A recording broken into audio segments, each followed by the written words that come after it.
Actress Ananya Pandey से आज फिर होगी पूछताछ। एनसीबी करेगी पूछताछ। सुबह 11 बजे तलब किया। अनन्या से गुरुवार को करीब 2.25 घंटे हुई थी पूछताछ। सूत्रों के मुताबिक आर्यन ड्रग्स केस के बारे में पूछे गए सवाल। एनसीबी ने अनन्या पांडे के घर से जब्त किया फोन और लैपटॉप। कुछ ड्रग्स पेडलर के घरों पर भी तलाशी जारी। क्रूज ड्रग्स केस में पकड़े गए आर्यन खान समेत सभी 8 आरोपियों की 30 अक्टूबर तक बढ़ी न्यायिक हिरासत। एनसीबी की स्पेशल कोर्ट ने बढ़ाई हिरासत। कागजी कार्रवाई के लिए शाहरुख खान के घर गई एनसीबी की टीम। छापेमारी या सर्वे की बात से किया इनकार। एनसीबी के जोनल डायरेक्टर समीर वानखेड़े को महाराष्ट्र के मंत्री नवाब मलिक की धमकी। बोले, साल भर में नौकरी जाएगी, जेल भेजे बिना रहूंगा नहीं। नवाब मलिक ने फोटो ट्वीट कर समीर वानखेड़े पर लगाए गंभीर आरोप। वानखेड़े दुबई के हयात होटल में रुके थे, मालदीव्स भी गए थे। नवाब मलिक ने वसूली पर लगाया आरोप। कहा, फिल्मी सितारों से वसूली करने के लिए समीर वानखेड़े और उनकी बहन दुबई और मालदीव्स गए थे। धमकी पर समीर वानखेड़े का जवाब। कहा, मलिक के आरोप झूठे, घटिया भाषा का इस्तेमाल किया। समीर वानखेड़े ने कहा, हम सिर्फ अपना काम कर रहे हैं। एनसीबी पूरे प्रोफेशनल तरीके से जांच करती है। समीर वानखेड़े बोले, मेरी मुंबई की फोटो को मालदीव्स का बताया। मैं सरकार को बताकर मालदीव्स गया था। समीर वानखेड़े की दो टूक। मैं जेल जाने से नहीं डरता, मैं वसूली नहीं करता, एंटी ड्रग्स ऑपरेशन करता हूं। एनसीबी ने अपनी नियुक्ति पर बोले समीर वानखेड़े, 2019 में एनसीबी के लिए अप्लाई किया था। मुझे जानबूझकर एनसीबी में नहीं भेजा गया। नवाब मलिक को अपनी ही सरकार का नहीं मिला समर्थन। महाराष्ट्र के गृह मंत्री दिलीप वालसे पाटिल बोले, जांच का सवाल नहीं, केंद्रीय एजेंसी के जरिए काम कर रहे हैं समीर वानखेड़े। दिलीप वालसे पाटिल ने नवाब मलिक के बयान के बारे में जानकारी से इनकार किया। कहा, उन्होंने नहीं दिया है कोई सबूत, मैं उनसे लूंगा जानकारी। बीजेपी नेता कैलाश विजयवर्गीय ने कहा, नशे के कारोबार के पीछे विदेशी ताकतें। जम्मू कश्मीर में फिर एनकाउंटर। श्रीनगर के चानापोरा इलाके में 2 आतंकवादियों के घिरे होने की खबर। सुरक्षा बलों का ऑपरेशन जारी। जम्मू कश्मीर के पुंछ में भाठा दूरिया में सुरक्षा बलों का सर्च ऑपरेशन जारी। जंगलों में छिपे आतंकवादियों की तलाश के लिए 11 दिनों से चल रहा है सर्च ऑपरेशन। जम्मू कश्मीर के बारामूला में आईईडी बरामद की गई। बम निरोधक दस्ते ने आईईडी को डिफ्यूज किया। गृह मंत्री अमित शाह के जम्मू कश्मीर दौरे से पहले एक्शन में पुलिस। कुछ जगहों पर इंटरनेट सेवा बंद। आईजीपी विजय कुमार का बयान। कार्रवाई का गृह मंत्री के दौरे से कुछ लेना देना नहीं। पाकिस्तान की उम्मीदों को एक बार फिर लगा झटका। कई कोशिशों के बावजूद भी एफएटीएफ की ग्रे सूची से बाहर निकलने में कामयाब नहीं हो पाया पाकिस्तान। एफएटीएफ की लिस्ट में जॉर्डन, माली और तुर्की भी शामिल किए गए। ये सभी देश एफएटीएफ के साथ एक कार्य योजना पर सहमत हुए हैं। 25 अक्टूबर को वाराणसी और सिद्धार्थनगर जाएंगे पीएम मोदी। 30 योजनाओं का करेंगे लोकार्पण। कैबिनेट ने पीएम गति शक्ति नेशनल मास्टर प्लान को दी मंजूरी। 3 टियर सिस्टम प्लान की करेगा निगरानी। केंद्रीय कर्मचारियों को बड़ा तोहफा। महंगाई भत्ते में 3% बढ़ोतरी को मोदी कैबिनेट की मंजूरी। चीन के साथ संबंधों पर बोले विदेश सचिव हर्षवर्धन श्रृंखला। 1988 से दोनों देशों की कोशिश रही है शांति बनी रहे। मुंबई में भारत और ब्रिटिश सेनाओं के बीच संयुक्त युद्धाभ्यास। ब्रिटिश रॉयल नेवी का विमान वाहक पोत एचएमएस क्वीन एलिजाबेथ भी शामिल। जॉइंट वॉर एक्सरसाइज पर ब्रिटिश नौसेना के अधिकारियों ने कहा, संयुक्त युद्धाभ्यास से दोनों देशों के संबंधों को मजबूत बनाने में मिलेगी मदद। ब्रिटेन के chief of defence staff general sir Nicholas Patrick Carter war memorial पहुंचे। शहीदों को श्रद्धांजलि दी। योगेंद्र यादव को संयुक्त किसान मोर्चा ने 1 महीने के लिए सस्पेंड किया। लखीमपुर हिंसा में मारे गए बीजेपी कार्यकर्ताओं के घर गए थे योगेंद्र यादव। किसानों के प्रदर्शन पर सुप्रीम कोर्ट सख्त हुआ। कहा, सड़कें होनी चाहिए खाली, आप सड़क नहीं कर सकते हैं जाम।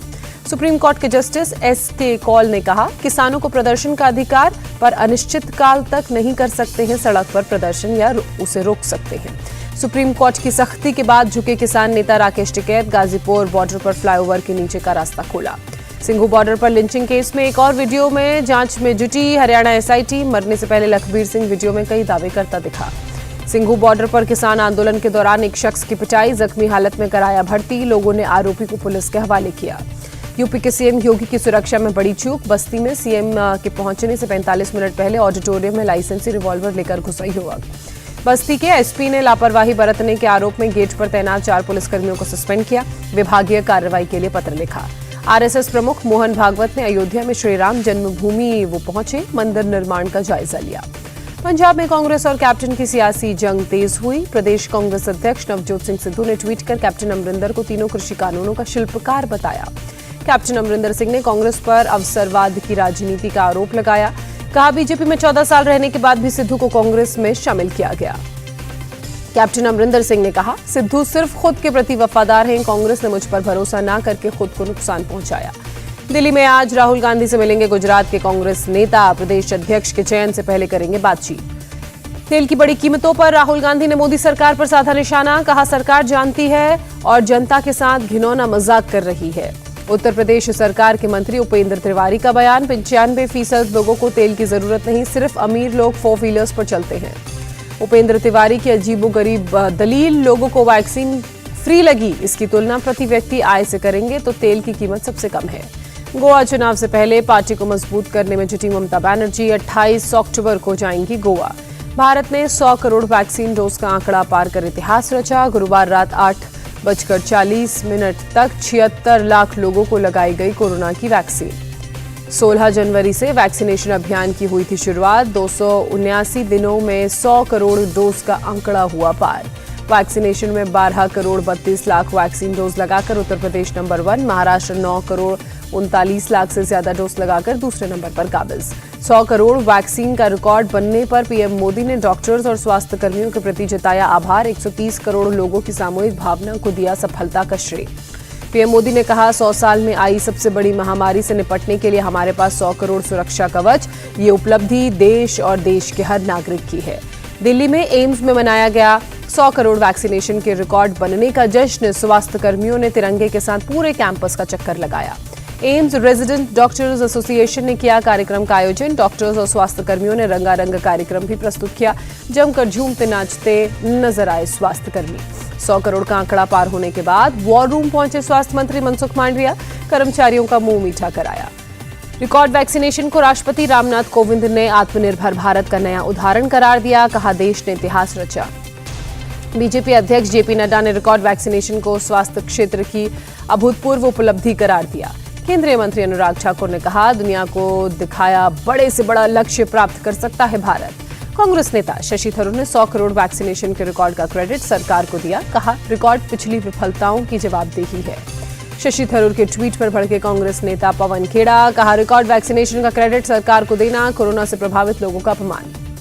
कांग्रेस नेता अधीर रंजन चौधरी ने कहा, मोदी सरकार ढिंडोरा पीटने में माहिर। 100 करोड़ वैक्सीनेशन पर उठाए सवाल, पूछा कितने लोगों को लगा डबल डोज। रिकॉर्ड वैक्सीनेशन पर बोले WHO chief Tedros Adhanom, Bharat की बड़ी आबादी कोरोना से बचेगी।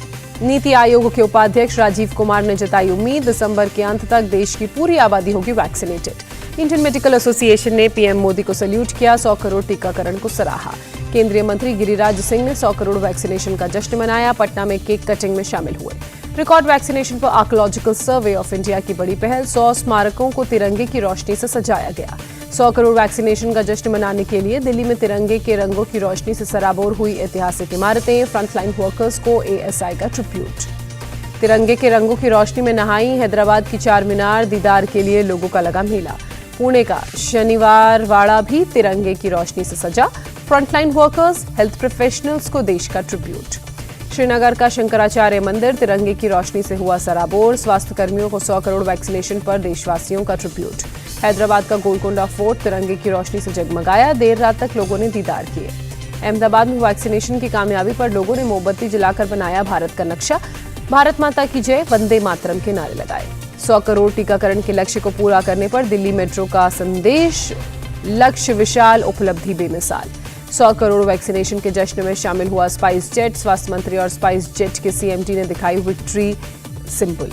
ओडिशा के पुरी में सैंड आर्टिस्ट सुदर्शन पटनायक ने 100 करोड़ वैक्सीनेशन पूरे होने पर बधाई दी, शानदार कलाकृति बनाकर 100 करोड़ वैक्सीनेशन की बधाई दी।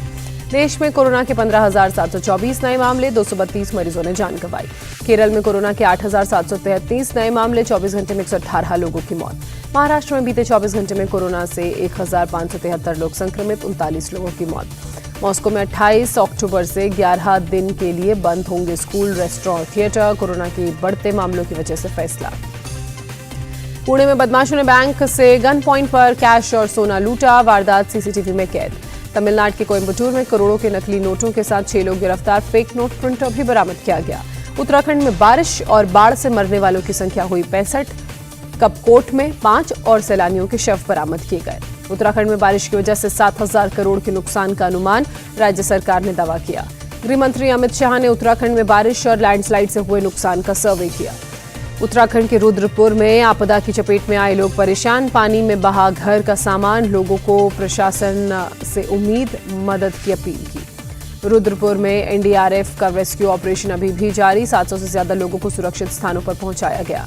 हिमाचल प्रदेश के लाहौल स्पीति में भारी बारिश और बर्फबारी से 80 लोग फंसे, रेस्क्यू ऑपरेशन जारी। केरल में आज भी भारी बारिश का अनुमान, मौसम विभाग ने 8 जिलों के लिए जारी किया ऑरेंज अलर्ट। केरल के कोच्चि में बारिश से नदियों का जलस्तर बढ़ा, मौसम विभाग ने येलो अलर्ट जारी किया।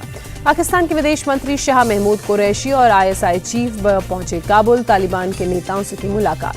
हैती में ईंधन की कमी और किडनैपिंग के आरोपों पर हिंसक प्रदर्शन, भीड़ ने सड़क जाम कर आगजनी की। ग्रीस में सड़कों पर उतरे सैकड़ों हेल्थ वर्कर्स, स्टाफ की कमी और अनिवार्य किए गए वैक्सीनेशन का विरोध व्यक्त किया। स्पेन के ला पाल्मा में ज्वालामुखी से निकलते लावा ने लोगों की परेशानी को बढ़ाया, करीब 500 लोग घर छोड़ने को फिर हुए मजबूर। चीन के शेनियांग में एक रेस्टोरेंट में गैस विस्फोट, हादसे में 3 की मौत, 30 घायल। T20 वर्ल्ड कप के सुपर 12 में पहुंची बांग्लादेश की टीम, राउंड 1 के आखिरी मैच में पापुआ न्यू गिनिया को 84 रन से हराया। स्कॉटलैंड की टीम ने सुपर 12 में मारी एंट्री, अभी सभी ग्रुप मैच जीतते हुए बनाई अपनी जगह। सुपर 12 में श्रीलंका की भी एंट्री तय, ग्रुप में अपने दोनों मैच जीतकर टॉप पर है श्रीलंका, रन रेट भी सबसे बेहतर। श्रीलंका का आज नीदरलैंड्स की टीम से होगा मुकाबला, नीदरलैंड्स की टीम दोनों मैचेस हारकर ग्रुप के आखिरी पायदान पर। राउंड 1 में आज आयरलैंड का नामीबिया से मुकाबला, आयरलैंड की भी सुपर 12 में पहुंचने की संभावना। वर्ल्ड कप के सुपर 12 के लिए 10 टीमों का फाइनल, आज के राउंड 1 के दोनों मैचों के बाद 2 और टीमों के नाम होंगे फाइनल।